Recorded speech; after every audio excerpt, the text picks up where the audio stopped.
Hi guys and welcome to DriveSpark. I'm Promeet and today we are driving the 2022 Maruti Suzuki Baleno. Now you can see this is the car and a lot has changed on the inside and on the outside. So let's quickly begin this video so that I can tell you everything you need to know about this hatchback.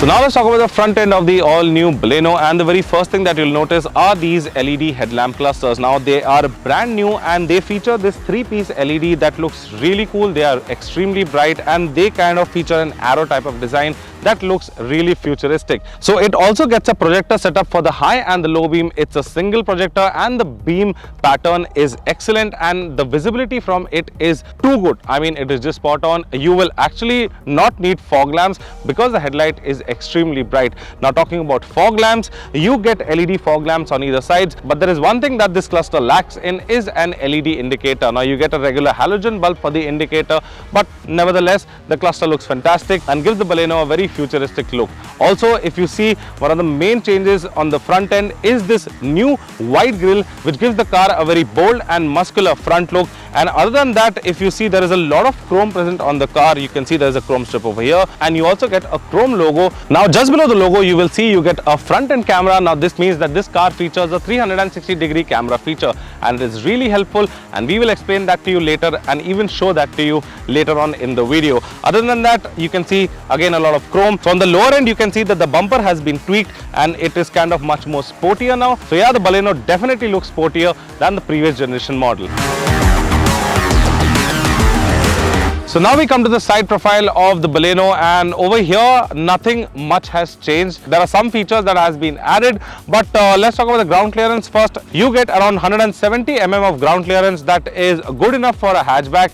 Also, you can see you get these 16-inch dual tone alloy wheels that look really fantastic and goes overall well with the car size. The additional feature that you get over here is this camera, again a part of the 360-degree camera feature. Apart from that, it gets body colored ORVM with integrated indicators, and you can see that there is a lot of chrome present on the car, chrome on the door trims, and you also get chrome on the door handles as well. Apart from that, the A-pillar has been blacked out, is finished in matte black, and there is no chrome present on top. You also get a regular antenna. I wish that this got a shark fin antenna. It would have looked really nice and cool. Apart from that, you can see it gets this integrated spoiler, and you also have these wraparound tail lights that come all the way till here. Other than that, it gets very subtle body lines that run all the way from the headlight, kind of merges in between and then reappears from here all the way to the tail light. So yeah guys, comment below, how do you like the side profile of the all new Baleno now? So now let's come to the last bit of the exterior, and that's the rear end of the car. And as you can see over here, nothing much has changed except two or three things. And the first thing is that now this gets a new tail lamp unit. Now you can see over here it's a wraparound unit and a little part of it is in the boot. Rest of it you can see it's an LED and a mix and match of LED and halogen. Also you get this reflector over here, and the second part that has changed is that the bumper over here that you see has been tweaked a little bit so that it gives a sporty stance to the Baleno from the rear end. And you also get a huge chrome strip that runs along the boot, joining both the tail lights over here you can see, and just between this you get this camera. So this also features a rear parking camera along with sensors and the 360-degree camera feature, and it's actually very accurate and helps you park at very tight spaces at ease. Now since we are at the rear, let's talk about the boot. So to open the boot, you just have to press a button, and since this is a hydraulic boot, it will open on its own. Now you can see that there's some amount of luggage. We have 1, 2, 3, 2 suitcases and 1 bag over here. You still have place for one more medium-sized suitcase that can fit over here. So yeah, this boot space is around 318 liters, and if you want more space, you have a 60-40 split over here, and you can fold the seat down according to your luggage requirement, and your luggage space will be increased. Now to close the boot, you can close it from here, but we'll close it from here. And yeah, it is not very light, but it's not that heavy at the same time. One more thing guys, you get a rear wiper along with a washer and a rear stop light also.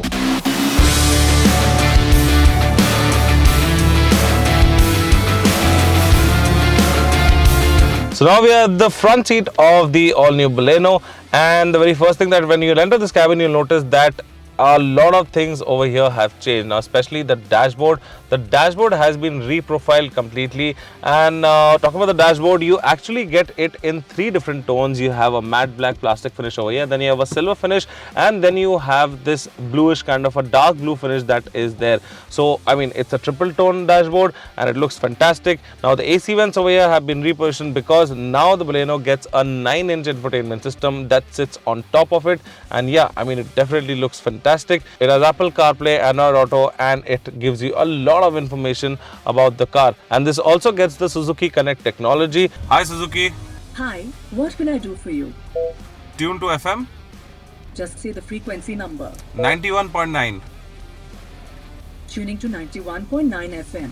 It has more than 40 plus features in it. So I mean, yeah, you can get a lot of information about the vehicle just from this infotainment system. Now just below the AC vents, you have your automatic climate control and you have some buttons over here. So yeah, I mean, it actually looks fantastic. You have a small screen where the temperature and the fan mode and all everything is displayed.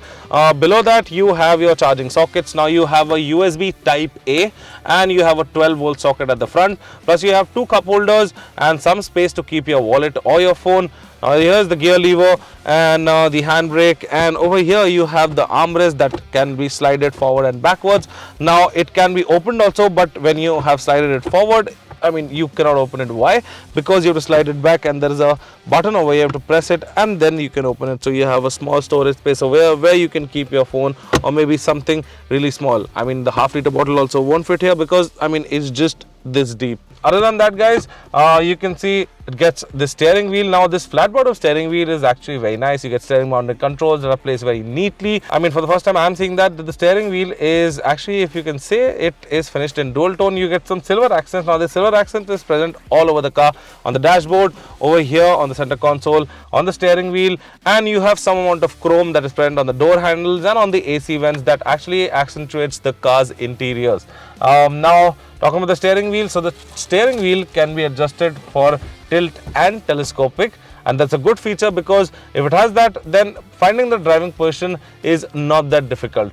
Overall, guys, if you see the door panels also, now the door panels also get kind of a 3-tone finish. You have this matte black. I mean, yeah, it is hard plastic all over. You can see on the door and on the dash, but over here you get the same dark blue kind of an accent that you get on the dashboard, but there is some soft touch material present on the door panel, and there's a soft touch material present where you keep your handrest on the door panel, and I mean, that's really a helpful thing. And the one thing that's the biggest change, and that's the newest thing in the all new Baleno, that this car now gets a heads up display over here. I mean, you do not see a heads up display in this kind of a segment, but yeah, Maruti was very generous enough to give it, and you can adjust the heads up display with the button. So after you have started the car, it will automatically pop up, and if you don't want it in front of you, you can just hold the button for at least 2 seconds or more than 2 seconds and it will close automatically. Now you can adjust the brightness, you can also adjust the positioning, and if you want to change the mode, now there are 3 modes in the heads up display. You just have to press this HUD button a couple of times. So yeah, I mean, a couple of times. If you want mode 1, you just press it once. You want mode 2, press it again. Want mode 3, press it the 3rd time. So yeah, that's how you change the mode. And the rest of the buttons that are present over here are for the brightness and the positioning. And guys, there's one more thing that I'll need to point it out. I mean, I know that it's the age of digital and all of that, but the cluster over here, the instrument cluster that's present on the new Baleno, I mean, it's just like the old one. It features 2 analog meters, like for the tachometer and the speedometer are actually analog, and you have an MID screen in between that gives out some little information about the car, like for example your trip, distance to empty, and a few more other features. But I mean, they could have, if not a fully digital one, I think they could have just kept it like the tachometer could have been analog and the rest of it could have been a digital one. Other than that, it is absolutely fantastic, and if it was a complete digital unit, then it would have gone very well with the heads up display. So yeah, guys, that was the front end. Very fantastic. It looks fresh and it looks absolutely awesome. Now let's go to the rear end and I'll tell you more about that. So now we are at the rear seat of the Baleno, and over here it is comfortable, but as you can see, the seat has a very good backrest and it also has adjustable headrests, but there is a lack of under thigh support. As you can see over here, for tall passengers, I mean, there is a lot of gap over here, and the seat should have had much more under thigh support. Now the front seat of the car has been adjusted according to my height. I'm 6'1", and you can see that there is some amount of gap over here left. So legroom should not be a problem for tall passengers as well, and you also have decent amount of headroom. Now one more thing that is missing from the rear end is the center armrest. So the Baleno now does not, I mean still it does not get a center armrest. We wish that it got center armrest and cup holders too, but what it gets now are these AC vents over here, and just below the AC vents you have a type A and a type C charging socket. Now that's a really good thing, and you have a cubby hole over here that you can place your phone or your wallet or whatever you want to place. It actually comes very handy. You also get this magazine holder on this side.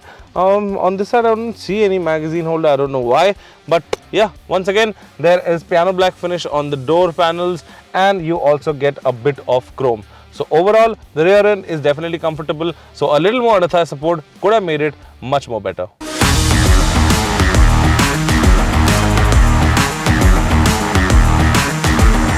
So now we are finally at the driving seat of the all-new Baleno, and first things first, let me give you a quick engine brief. Now this car is powered by a 1.2 litre K-series petrol engine that is naturally aspirated, and this produces around 88.5 bhp and around 113 Nm of peak torque. Now the biggest change is that now the Baleno, first it used to get 2 gearbox options. It still gets 2 gearbox options. One is a 5-speed manual and the other one earlier was a CVT gearbox. Now the CVT gearbox has been replaced by a 5-speed AMT gearbox, and so let's talk about that gearbox. So we are driving the AMT version today. So the thing is that the AMT gearbox, I mean Marutis have a pretty, I mean the AMT gearbox is good. The problem is that in the automatic mode what happens is that the shifts, I mean there is a lot of lag between the shifts, and one more thing that I noticed is that, I mean when you're at a lower speed, or for example you are at a higher speed, say doing 40, and you're in 4th gear, and suddenly you just tend to like just shift. So if you're doing like a 40 km/h and you are at a, I mean you are cruising at around 1800 or 2000 rpm, and there is some traffic in front of you, it'll just drop down 2 gears, or it'll just drop down a gear, it'll just again, I mean, so there is a lot of, I mean there is a lot of fluctuation between the gears. But if you are driving, see right now I'm driving at around 60 km/h, I am doing around 1500 rpm, and I'm at the 5th gear.